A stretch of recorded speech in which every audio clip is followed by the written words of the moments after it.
चलते हैं lecture number 3 में। अर्थमेटिक प्रोग्रेशन का लेक्चर नंबर 1 था इंट्रोडक्शन। क्या होता है प्रोग्रेशन, क्या होता है सीक्वेंस, क्या होता है सीरीज, ये सारी बातें हम कर चुके थे। लेक्चर नंबर 2 में मैं आपको कल बताया था कि जनरल टर्म क्या होता है। तो जनरल टर्म जो आप 10th में nth टर्म पढ़े थे, आप उसको 11th में जनरल टर्म पढ़े।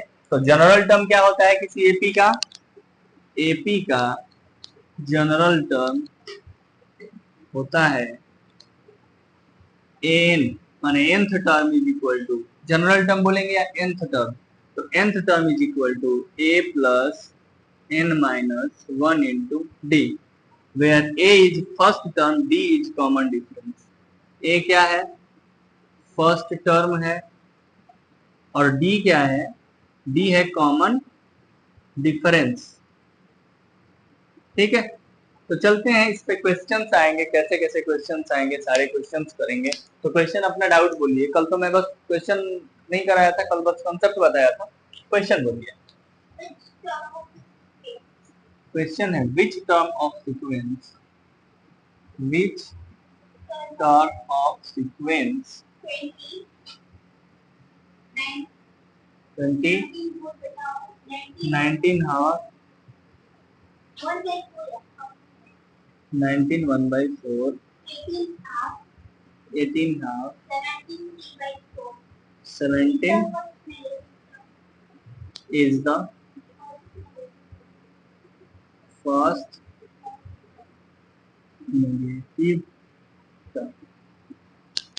तो क्वेश्चन हमारे पास आ चुका है, सॉल्व करते हैं इसको। क्वेश्चन क्या है, विच टर्म ऑफ सीक्वेंस, ये एक सीक्वेंस दिया है, कौन सा टर्म इसका फर्स्ट नेगेटिव टर्म होगा, पहला होगा तो दूसरा होगा कि तीसरा होगा। तो पहला तो ये है, दूसरा ये है, तीसरा ये है, चौथा ये है।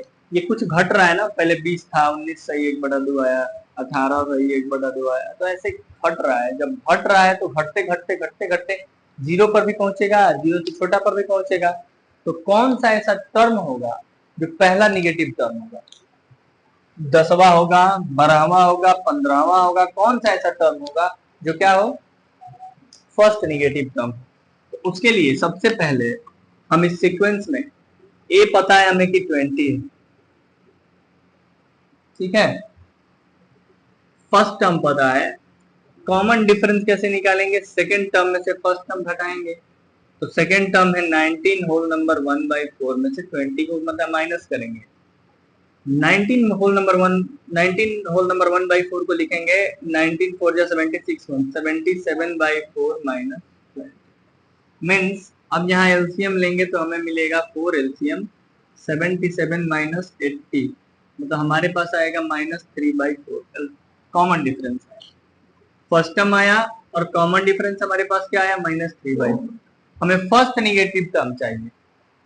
निगेटिव टर्म का मतलब क्या होता है, जीरो से छोटा, माने हमें nth टर्म निकालेंगे, हमें वो n चाहिए जो जीरो से छोटा हो, वो n चाहिए जो जीरो से, यही ना। अब n का फॉर्मूला क्या होता है, ये लेस देन जीरो हो, तो a की जगह 20 plus n minus 1 into D की जगह -3/4 लेस देन जीरो, मतलब 20 माइनस 3n/4 और प्लस 3/4 लेस देन जीरो। बोलो, अब इसको हम सॉल्व करेंगे तो हमारे पास ये आएगा, 4 एलसीएम हो जाएगा तो 80 minus 3n plus 3/4 less than zero. बोलो, अब ये 4 उधर होगा तो जीरो, मतलब 83 minus 3n less than zero, माने 83 3n, सही है, माने n ग्रेटर देन 83/3। 83 को 3 से डिवाइड कर लेते हैं, तो 3 2 जा 6 1 3 4 जा 12.3 24.3।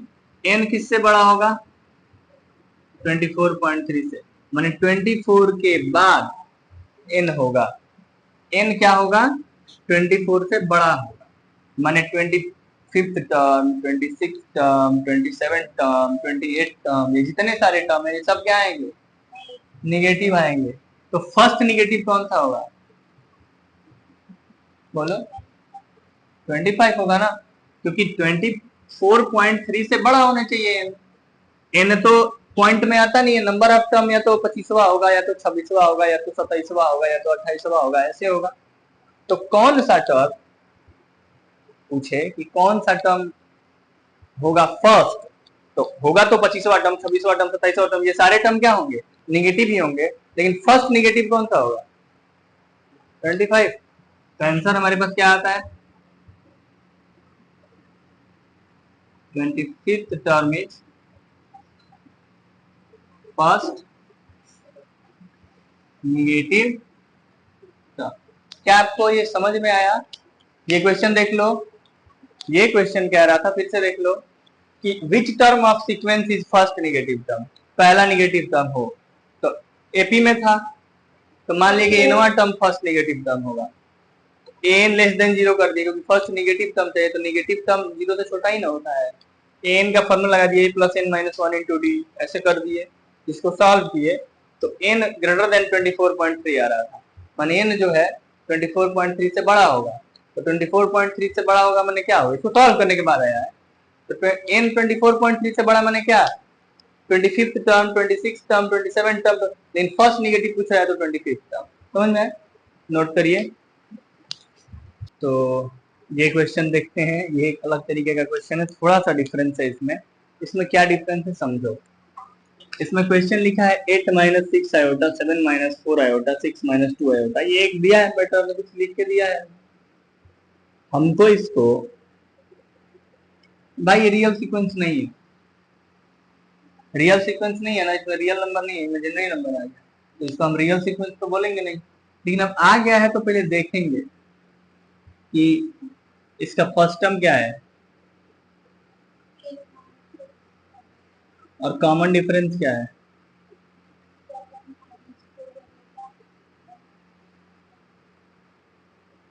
मतलब 7 माइनस 8, 7 माइनस 8 माइनस 1 और माइनस 4 प्लस 6 प्लस 2 आयोटा ना, क्योंकि माइनस माइनस 1 to 6 माइनस। अच्छा ये कॉमन डिफरेंस अगर हमें शक होगा कि क्या हम सही कर रहे हैं कि नहीं, तो देखो 876 रियल, रियल वाला 876 हो रहा है, इमेजिनरी वाला माइनस 6 माइनस 4, इमेजिनरी वाला में प्लस 2 जुड़ रहा है, बात तो वही हुआ ना, एपी में है, अगर ये एपी में है तो मान लो इसका एनवा टर्म क्या होगा 8 माइनस 6 है, माने ए प्लस एन का फॉर्मूला जो होता है A plus N minus 1 into D, माने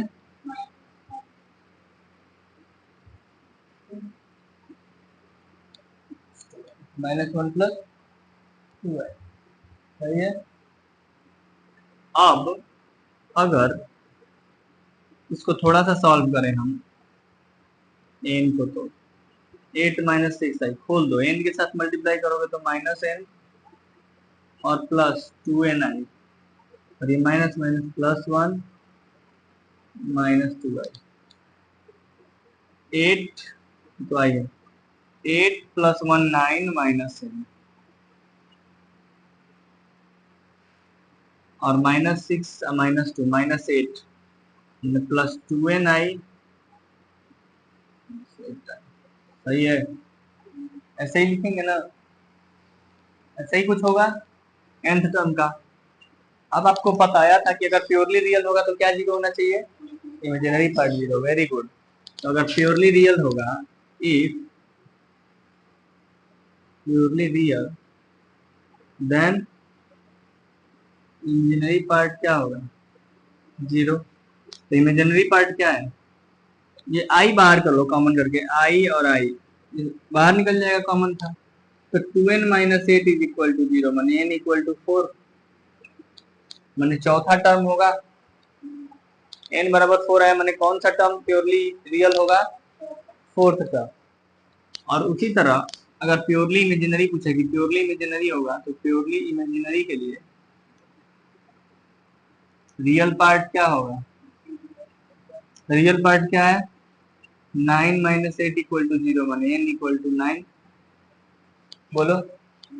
अगर प्योरली रियल बोलता है तो ऐसे, अगर प्योरली इमेजिनरी बोलता है तो ऐसे, समझ में आया, नोट डाउन।